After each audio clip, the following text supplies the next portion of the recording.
Welcome back to the channel, guys. My name is Amit, and in today's video we're going to be talking about some of the do's and the don'ts right after you've gone for a hair transplant.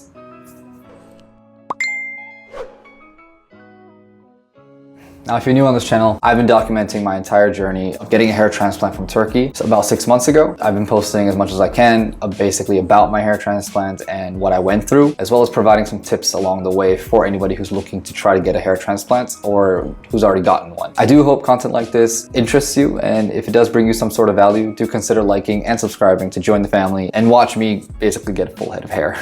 Now, when I got my hair transplant about 6 months ago from Turkey, I wish I kind of knew these things prior, and I thought I would just kind of jumble all of the things that I knew from my past experience into this video. So I'm going to be splitting up this video into 2 parts. The first part, we're going to be talking about what you should and shouldn't do up to 2 weeks, and then we're going to be talking about what you should and shouldn't do up to the first month. So let's get right into it. The first thing that you definitely should not be doing after a hair transplant is wearing hats. Now, for the first 2 weeks, it is very tempting to wear a hat right after your hair transplant because you don't want to be showing everybody what you just went through. But you must avoid this at all costs. Wearing a hat is only going to damage your newly implanted grafts, and it's going to hinder whatever you've worked for to get these grafts placed onto your head in the first place. So make sure you do not wear any type of coverings or hats for the first 2 weeks after a hair transplant. Based off of my own experience though, I would definitely wait after a month just to actually start wearing hats. That's what I did. I didn't have any issues after that. My clinic personally provided me a bucket hat that I could wear. I did not wear that at all, only because it did not really look that great. But the point is that the clinic does recommend you can wear a hat, but after the first 2 weeks. And the hats should not be tight. They should not be touching your grafts. As long as you're wearing a loosely covered hat, such as a bucket hat, it should be fine if you really need to. Another thing that you should be doing post a hair transplant for the first 2 weeks is applying the shampoo and moisturizers that the clinics do provide. Now, this is really important because especially after you've done your surgery, you don't really know what to do next. The clinic was always there for you to provide the shampoos and the moisturizers on what they should do to your head. Usually they will do the first wash for you on the day itself at the clinic, but after that, it's your job to be applying these types of moisturizers and shampoos to your scalp. I do have a video showcasing on how you can apply these onto your head after a hair transplant and how you can maintain it throughout the first 2 weeks.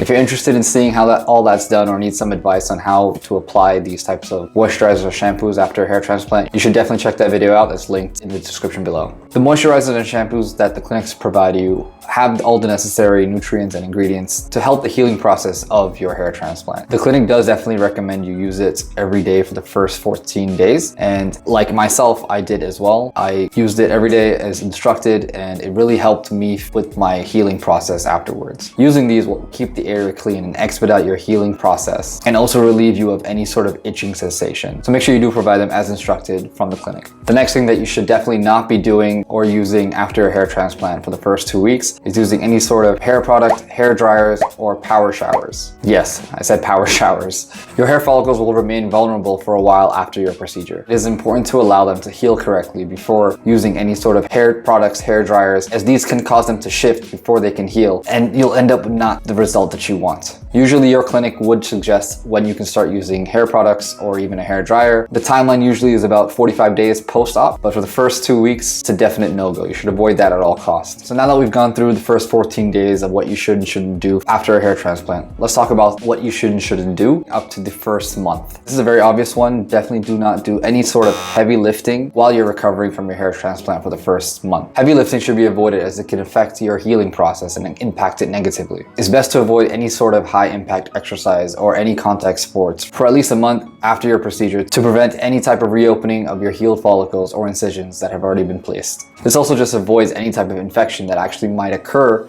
while you're doing these type of contact sports or interacting with anybody else. So I would just highly suggest avoid. The next thing you should still also probably avoid, which is kind of in relation to what I just mentioned, you should be avoiding the gym, you should be avoiding cycling, you should be avoiding swimming. All these types of sports in general should avoid it for the first month. Whatever you do, it's best to avoid anything that makes you sweat, especially, or even jumping into a swimming pool. That's just not advisable after a hair transplant. This is to avoid any type of stretching of the scars that are already on your head after your hair transplant. The goal is to not reopen these up at all, so it's best to avoid all types of contact sports or any types of exercise for the first month. I know it can be annoying to postpone your routines or you postpone your life for a little bit, but trust me, at the end of the day, it is worth the wait. I personally waited about 5 weeks before I started to get back into my own training. That first month was definitely tough, but my results have turned out pretty all right and I'm pretty happy with it so far. So I would definitely recommend avoiding all types of heavy lifting or going to the gym or swimming. These type of things should definitely be a no-go for the first month at least. The next one's a little bit more obvious, but make sure you are washing your hands every day. In the world we currently live in, washing our hands should kind of be second nature to us now, but after a hair transplant especially, you should be washing your hands thoroughly every single day. There's always going to be an urge to want to touch your head or scratch a little bit, and if your hands are dirty, that's not going to help with your healing process. It can cause infections and it can cause redness that you don't really want, so please make sure you avoid touching your head at all times, and if you absolutely have to, wash your hands.